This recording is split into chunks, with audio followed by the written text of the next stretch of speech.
மெட்ராஸ் சமையலில் பண்ணியிருப்போம்ல அதே இதுதான். சும்மா வந்து கடுகு வெந்தயம்லாம் வந்து வறுத்து அரைச்சிட்டு அதுக்கப்புறமா நல்லா மிளகாவும் நல்லா ரோஸ்ட் பண்ணி இந்த வாட்டி வந்து மிளகாவும் வறுத்து அரைக்க போகிறேன். பொடியாக சேர்க்காமல் வறுத்து அரைக்க போகிறேன். அப்படி எல்லாத்தையும் எடுத்துகிட்டு நல்லா கழுவிட்டு அதுக்கப்புறமா லேசாக அந்த ஈரப்பதம்லாம் போயிடுற மாதிரி காய வச்சுட்டு அதுக்கப்புறமா நம்ம செய்ய ஆரம்பிக்கலாம்.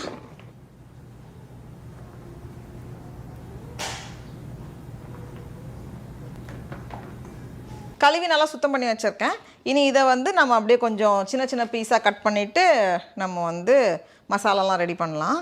நல்லா ஃப்ளஷ் இருக்குது, அதனால் வந்து ஊறுகாய்க்கு நல்லாயிருக்கும். இல்லைனா நம்ம வந்து இதையும் பஜ்ஜி மாதிரியே பண்ணலாம். ஆனால் எவ்வளோ தான் பஜ்ஜி சாப்பிட்றது, அதனால் ஊறுகாவே சாப்பிடுவோம். நான் வந்து காஷ்மீரி மிளகாவும் சாதாரண மிளகாவும் கலந்து எடுத்திருக்கேன். இப்போ வந்து நம்ம எல்லாத்தையும் வறுத்துட்டு மிக்ஸ் பண்ணிடலாம்.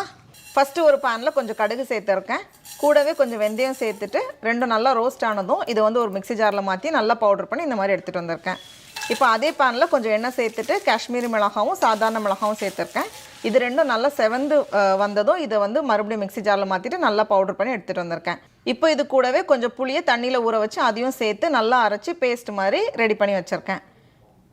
அதுக்கப்புறமா பேனில் கொஞ்சம் எண்ணெய் சேர்த்துட்டு நம்ம ரெடி பண்ணி வச்சுருக்க மிளகாவெல்லாம் உள்ளே சேர்த்துட்டு கூடவே தேவையான அளவு உப்பு சேர்த்துட்டு ஒரு 2 நிமிஷம் போல் ரோஸ்ட் பண்ணி எடுத்து மாற்றி வச்சுருக்கேன்.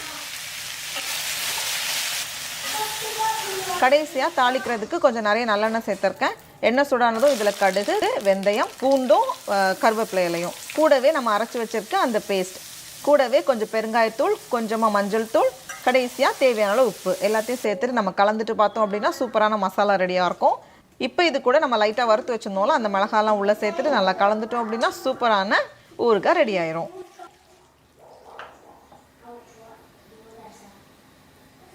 முடிச்சிட்டேன். அதை வந்து மிக்ஸ் பண்ணும்போதே அவ்வளோ நல்ல வாசனையாக இருந்துச்சு. நான் அப்போ வந்து டேஸ்ட் பண்ணி பார்த்தேன் எல்லாம் கரெக்டாக இருக்கான்னு பார்க்குறதுக்கு. கரெக்டாக இருந்தது.